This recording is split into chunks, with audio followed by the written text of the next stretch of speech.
Well, hey there, I'm Jay. Welcome to my booth. I think that we can agree that voiceover is a cool gig.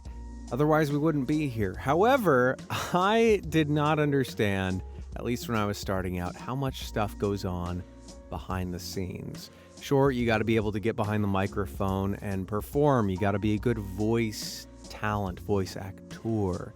But also, you got to be your own audio engineer. You got to be the business manager, marketing department, accounting department, customer service, human resources, payroll, taxes, I know more about taxes than I thought I would ever know in my entire life. And I can't say that I'm thrilled about it.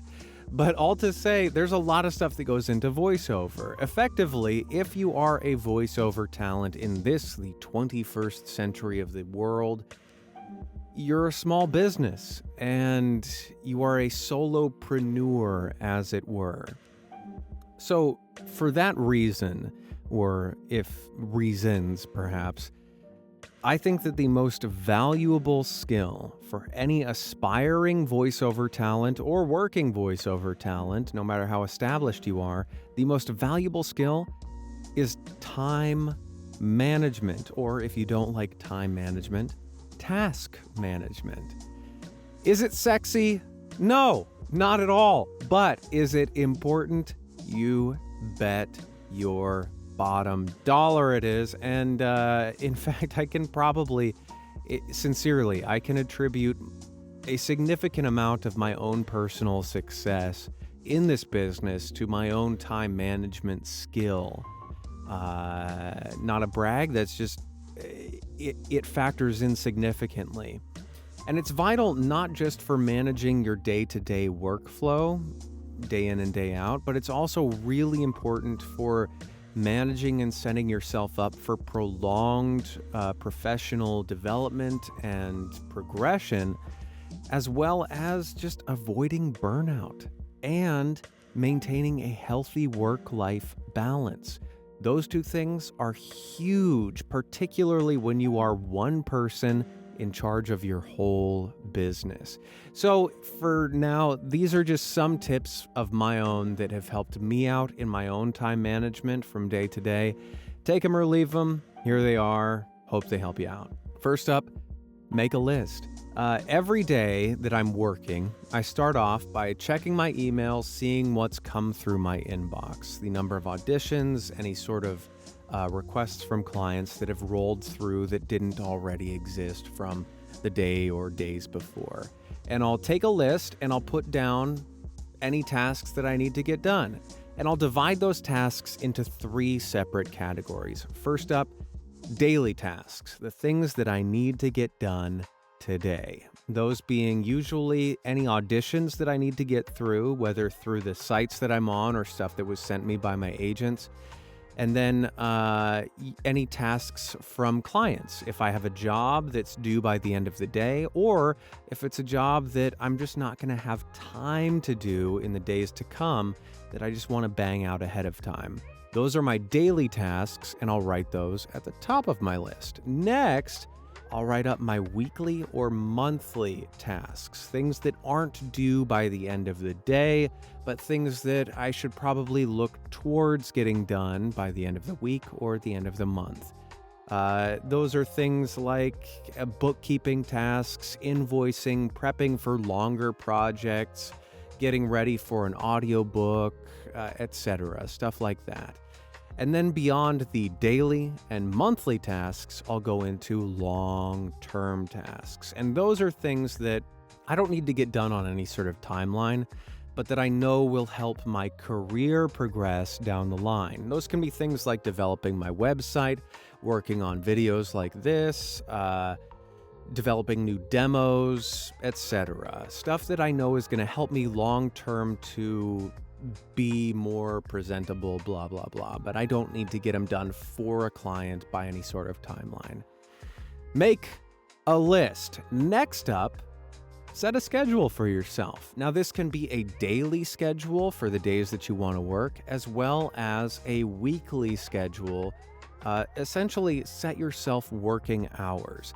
And this can be anything that works best for you and your own business, wherever you're at. If you're juggling another job with voiceover in particular, or if you're doing voiceover full time, setting yourself designated hours to do certain tasks, however you want to break it down that works best for you, is really, really valuable for setting yourself up for success. And this kind of goes in hand with the making a list thing, because it's really, really easy when you are one person doing everything to just end up in a space where you're like, well, what's next? And if you make a list and you have hours that are designed or designated towards certain tasks, you don't have to enter that space of figuring out what's next. You've got the list, you can just start checking off points, and you don't have to think about it, which for me is really, really valuable in eliminating any sort of guesswork or meandering, particularly on days when I just don't feel like doing jack squat. I don't want to get in the booth, and those happen. And you still gotta, because you're the only one doing it, and it's up to you. So setting a schedule is really helpful for setting yourself a daily schedule. Set yourself hours where you want to work, whether that's Monday through Friday or wherever you can squeeze in time in your booth. And setting yourself hours of operation. I'm going to work from this time to this time. And then time off equally. Set yourself times for breaks. Set yourself times when you're not working in voiceover in particular. And those two things are really, really important, at least in my experience, for maintaining your mental health, as well as making sure that what you're doing is sustainable. It's really, really easy, again, in my experience, to burn out doing this stuff. When you're alone, when you're talking to yourself, when your only communication with the outside world is through your computer, it's really easy to just burn out and not want to do it anymore. So make sure that you're setting yourself breaks and that you take those breaks. Don't check your email beyond, and don't feel obligated to respond to anything beyond the hours in which you've set. If you do feel obligated to check between those hours when you're not working, you are totally within your rights, and I do this. If someone asks me to work, say, over the weekend, I say typically, I don't work over the weekend. I'm happy to do so. If I am legitimately happy to do so, I'm happy to work over the weekend. I will have to ask you a overtime fee or a rush fee, because these aren't my typical working hours.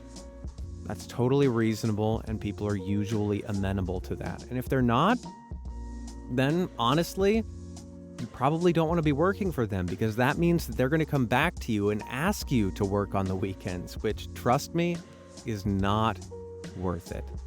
In addition to those things, you can also choose to set your hours. You can break them down, like, now I'm going to work on auditions. From 10 to 11, it's audition time. However many I get done, boom. You can also choose to set them as, I have 10 auditions to get through. However long it takes me, I'm going to work through it.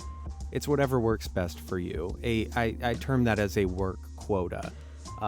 In particular for audiobooks, with me, I do a lot of audiobooks. I say, today I need to get through X amount of pages, which is really valuable, particularly with audiobooks if you've got a production schedule. I've got 8 days to record this audiobook. However many pages are in the book divided by 8, that's how many days or how many pages per day I have to get through. It's simple as that. The next thing that really, really helps me is if there's something that I'm not really inclined to do, but it's simple and I can bang it out right now, do it ASAP. Don't leave it off for later. Big things for this are invoicing, sending emails, and just certain jobs. If it's something that I have time to do now and I can get it done and I'm just have the space to do it, oftentimes it helps me out to just free up my mental space, lower my stress long term, to just do it and count it as working time, get it out of the way, and not have to worry about it. in particular with invoicing, because sometimes a week goes by and then you can just it's just more work to remember exactly how much you did, what work you did, and so invoicing becomes simpler the earlier you do it. And then the other thing that helps me that I just kind of enjoy is rewarding myself. I can frame things in terms of I'm going to get to the end of this chapter and then I'm going to go make myself some tea or a coffee, or I'm going to make myself some toast, or I'm going to finish this job and then I'll go on a run. Little things like that are really, really helpful in terms of just getting to the end of a task and then moving on and feeling good about it instead of just leaving in the middle of it. It's a little thing that honestly is up to you, but I find it helps me quite a bit in my day-to-day to just get to the end of it, set myself a goalpost, get to that goalpost, and then celebrate it a little bit in whatever way feels best for me in that moment. So I hope this was helpful for you. If you have any questions about this or anything else voiceover related, please feel free to drop me a line below. If you're interested in coaching, I have that available on my website. Feel free to reach out there. And until the next one, be well. I'll see you then. Toodles.